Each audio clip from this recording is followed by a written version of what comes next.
For 17-year-old Alex, the world was a stage, and he was destined to be the star. He saw his future written in the bright neon lights of the city skyline, a future of fast cars, expensive clothes, and the worshipful adoration of the crowd. There was only one problem. His current reality was a dimly lit, cramped apartment that smelled of disinfectant and disappointment. And at the center of that reality was his mother, Clara. To the world, Clara was a quiet miracle worker, a registered nurse with 30 years of service in the city's busiest emergency room. Her hands, though chapped and tired, were instruments of healing. She had set broken bones, stopped bleeding, and whispered words of comfort into the ears of the dying. She was a silent, unassuming soldier in the daily war against death and despair. To her son, she was an embarrassment, a failure. She was the living, breathing symbol of everything he despised. Her cheap, sensible shoes, her faded, shapeless scrubs that always carried the faint, sterile scent of the hospital, the tired, permanent lines of exhaustion etched around her gentle eyes. To him, she wasn't a hero. She was a nobody, a glorified servant who cleaned up the messes of the city's unfortunate. "Look at you," he would sneer, his voice dripping with the casual cruelty only a teenage son can perfect. "You spend your whole life saving strangers, and what has it gotten you? This drump? We're poor, Mom. You're a nobody." Clara would just look at him, her expression a mixture of a pain he was too blind to see and a love he was too arrogant to accept. "Being somebody isn't about what you have, Alex," she'd say, her voice quiet but firm. "It's about what you give." "That's loser talk," he'd spit back, grabbing his jacket. "You're happy being a doormat for the world. I'm not. I'm gonna be somebody. I'm gonna be so rich and famous, you won't even remember what this place looks like." He would slam the door, leaving her alone in the silence of the small apartment, the echo of his contempt, the only thanks she ever received for her lifetime of sacrifice. He saw her as a roadblock on his path to greatness, a constant, humiliating reminder of where he came from. He had no idea that she wasn't the roadblock. She was the only safety net he had ever known. A safety net woven of 30 years of sleepless nights, selfless service, and an unconditional love he was about to test in the most brutal way imaginable. And he was about to find out what happens when you fall, right after you've finished tearing a hole in it.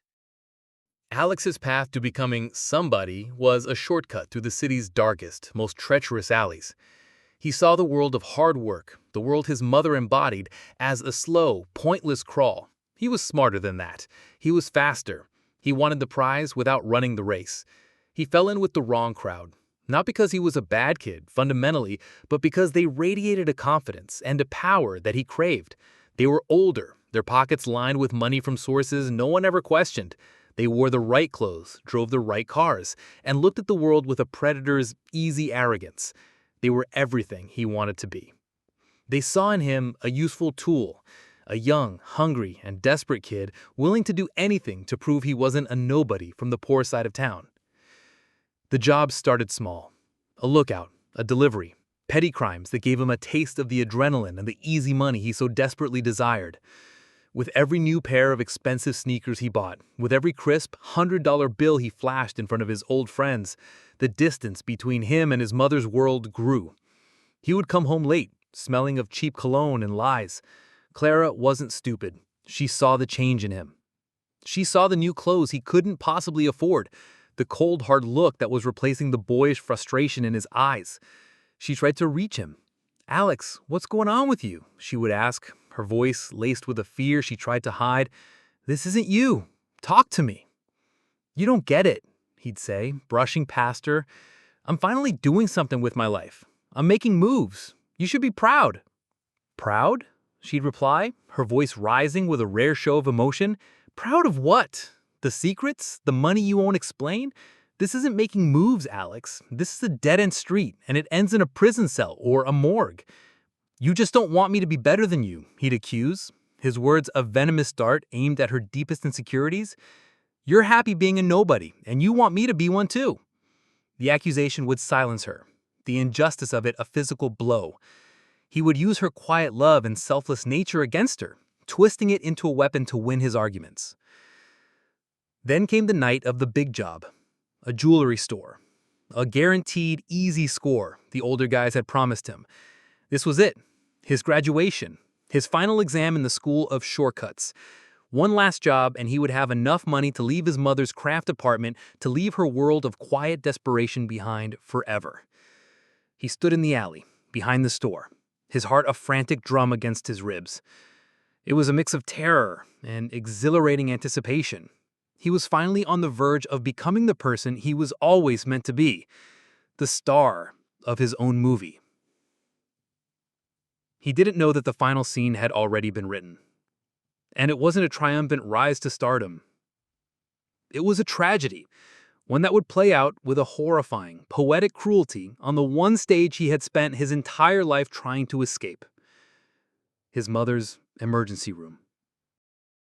The plan, so perfect in the telling, fell apart in a matter of seconds. The easy score was a trap. An alarm they hadn't anticipated shrieked into the night, its cry a piercing digital scream. The silent, professional robbery devolved into a clumsy, panicked scramble.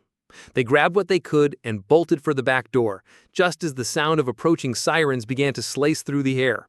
As they burst into the alley, a lone security guard, an old man well past his prime but with a steady hand, was there to meet them. "Stop! Police!" he yelled, his voice trembling but firm. One of the older guys, the leader, didn't even hesitate. He raised his own gun. There was a flash, a deafening crack, and the old guard crumpled to the ground. Alex froze. This wasn't part of the plan. Theft, yes, but this was something else. This was a line he had never intended to cross. "What did you do?" he screamed, his voice a raw note of panic. "Shut up and run," the leader snarled, grabbing him by the arm. But it was too late. A second figure emerged from the shadows at the other end of the alley, a police officer, his weapon drawn. "Drop your weapons, now!" What happened next was a chaotic, terrifying ballet of muzzle flashes and the percussive, ugly sound of gunfire. Alex's crew returned fire, a desperate, undisciplined volley into the darkness. Alex, caught in the middle, felt a sudden, white-hot, searing pain in his side. He looked down. A dark, blossoming stain was spreading across his expensive, brand-new jacket. His legs gave out from under him and the world tilted, the grimy asphalt of the alley rushing up to meet him. His friends, his powerful, confident mentors, didn't stop. They didn't look back.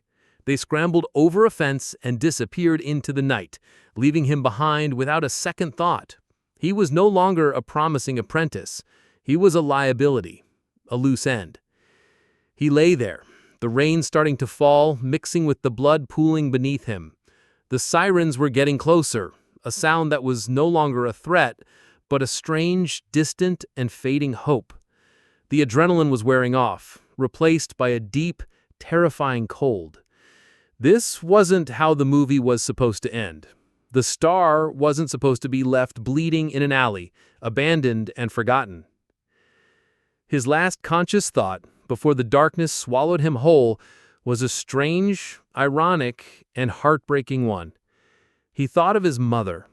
He imagined her in her faded scrubs, her face tired but calm, moving with a quiet efficiency through the chaos of her emergency room.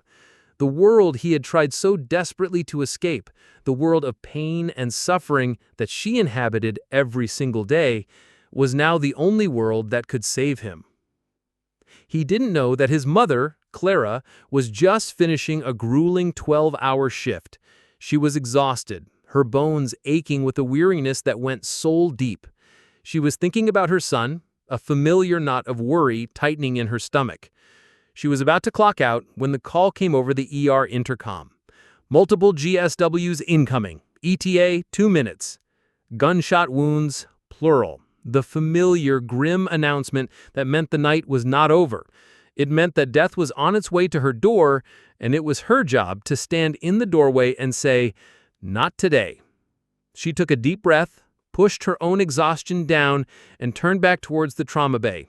She had no idea that the life she was about to be asked to save was the very same one she had brought into this world 17 years ago. The doors to the trauma bay burst open, and the controlled chaos of the ER erupted. Paramedics wheeled in the gurney, a frantic ballet of shouting vitals, hanging IV bags, and applying pressure to wounds. On the gurney was a young man, pale and unconscious, his life pouring out of him onto the white sheets. Clara, moving on pure professional instinct, was the first to meet them. She grabbed a pair of trauma shears, her mind already running through the familiar, life-saving checklist. "What do we have?" she asked, her voice calm and authoritative, a beacon in the storm. "John Doe, approximately 17, the paramedic rattled off. A single gunshot wound to the abdomen. Vitals are crashing." Clara leaned over the young man to begin cutting away his blood-soaked jacket, the expensive designer jacket that was now just a piece of evidence. And as she did, her eyes fell upon his face. The world stopped. The beeping of the monitors, the shouting of the doctors, the entire chaotic symphony of the emergency room faded into a distant, meaningless hum. There was only the face of the boy on the gurney. Her boy. Alex. For a single, paralyzing heartbeat, she was not a nurse. She was a mother. And the scream, a raw, primal sound of pure maternal agony, rose in her throat. But it never came out. She swallowed it. She pushed it down into the deepest, darkest part of her soul, into a place already filled with a lifetime of swallowed fears and unspoken pains. She locked it away. Because in this moment, she couldn't be a mother. A mother would fall apart. A mother would weep. And Alex didn't need a mother right now. He needed a nurse. The best goddamn nurse in the city. A switch flipped inside her. The fear, the shock, the heartbreak. It was all still there. A screaming chorus on the back of her mind. But 30 years of training, of discipline, of running towards tragedy while others ran away, took over. Her hands, which had been trembling a second before, became rock steady. Her face, which had been a mask of horror, became a mask of cold professional focus. "Get me 2 units of O negative, now," she commanded, her voice ringing with an authority that made everyone in the room snap to attention. "Let's move, people. He's circling the drain."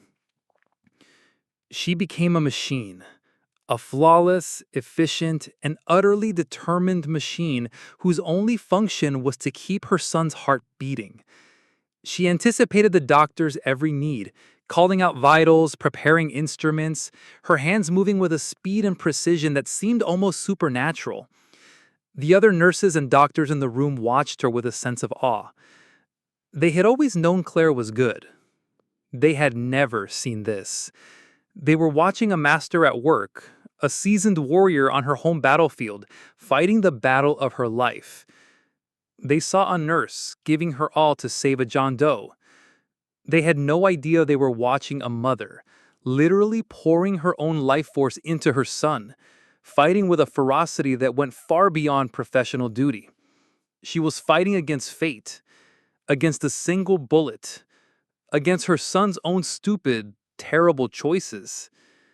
And as the long, desperate minutes ticked by, and as they finally, miraculously began to stabilize him, no one noticed a strange gray pallor that was beginning to spread across Clara's own face. No one noticed the way she occasionally pressed her hand to her own chest, a fleeting gesture of pain that she quickly disguised. All of her energy, all of her strength, all of her life's experience was focused on one thing: saving the ungrateful, arrogant, and foolish boy who was her entire world. The fight for Alex's life lasted for hours. It was a brutal, bloody war, waged under the harsh, unforgiving lights of the operating room. And through it all, Clara was there. She refused to leave. She broke every protocol, every rule about family members in the OR, but no one had the heart or the courage to make her go. She stood in a corner, a silent, praying statue in her faded scrubs, her eyes never leaving her son's still form. She watched as the surgeons, the best in the city, performed their miracles. She watched as they removed the bullet, repaired the damage, and stitched him back together. She watched as a frantic beeping of the heart monitor slowly, painstakingly settled into a steady, life-affirming rhythm. He was going to live. When they finally wheeled him out of the OR and into the recovery unit, a wave of exhaustion so profound it was almost a physical blow washed over her.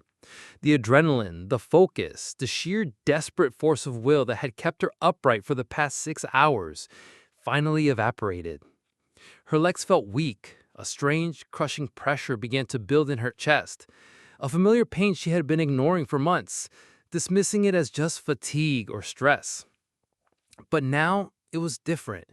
It was a heavy, insistent fist squeezing the life out of her. Another nurse, a young woman named Maria who saw Clara as a mentor, noticed her sway. "Clara, are you okay?" she asked, rushing to her side. "You look terrible. You need to go home and rest." "I'm fine," she lied, her voice a weak, papery whisper. "Just tired. I'm going to sit with him for a little while." She pulled a chair up to her son's bedside in the quiet, dimly lit recovery room. She sat down, her body aching, the pain in her chest now a steady, burning fire. She reached out and took Alex's hand. It was warm. He was alive. That's all that mattered. She looked at his face. For the first time in years, the arrogant sneer was gone. The hard, defiant look was gone. In the quiet stillness of the morphine-induced sleep, he was just a boy again. Her boy. The same boy who used to fall asleep in her arms after a nightmare. "Oh, Alex. Oh, my foolish, foolish boy. What did you do?" She sat there for what felt like an eternity, holding his hand, the rhythmic beep of the monitor the only sound in the room. She was so tired. The pain in her chest was immense, but it was a distant thing now. All she could feel was the warmth of her son's hand in hers. She thought about his future, the trial, the prison sentence, the hard, painful road ahead of him. But he would have a road. He would have a future. She had made sure of that. That was her job, her final, most important act as his mother. She rested her head against the side of his bed, her eyes feeling heavy. Just for a moment, she thought, I'll just rest my eyes for a moment. Hours later, Alex began to stir. The fog of the anesthesia slowly began to lift, replaced by a dull, throbbing pain in his side.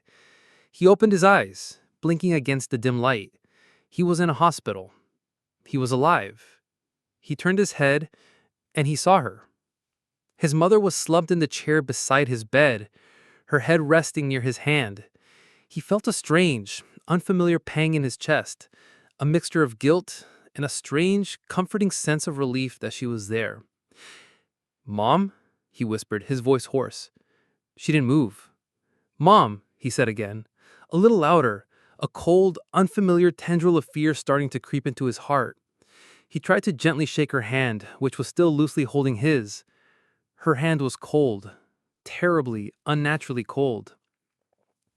He sat up, a searing pain shooting through his side, but he ignored it. He looked at her face. It was peaceful, serene, but it was a color of pale gray wax. A nurse, responding to the sudden frantic change in his heart monitor, rushed into the room. She saw Alex, awake, staring at his mother. She saw the look on his face, and then she looked at Clara, and she knew. Alex didn't understand the flurry of activity that followed, the alarms, the doctors rushing in, the frantic, useless attempts at resuscitation. He just sat there, frozen, his mind unable to process the scene unfolding before him. He had spent his entire life running from her world, and in the end, her world had saved him. But she had not been so lucky. The days that followed were a silent, gray blur. Alex's physical wound began to heal, a dull ache that was nothing compared to the vast, hollow chasm that had opened up in his soul.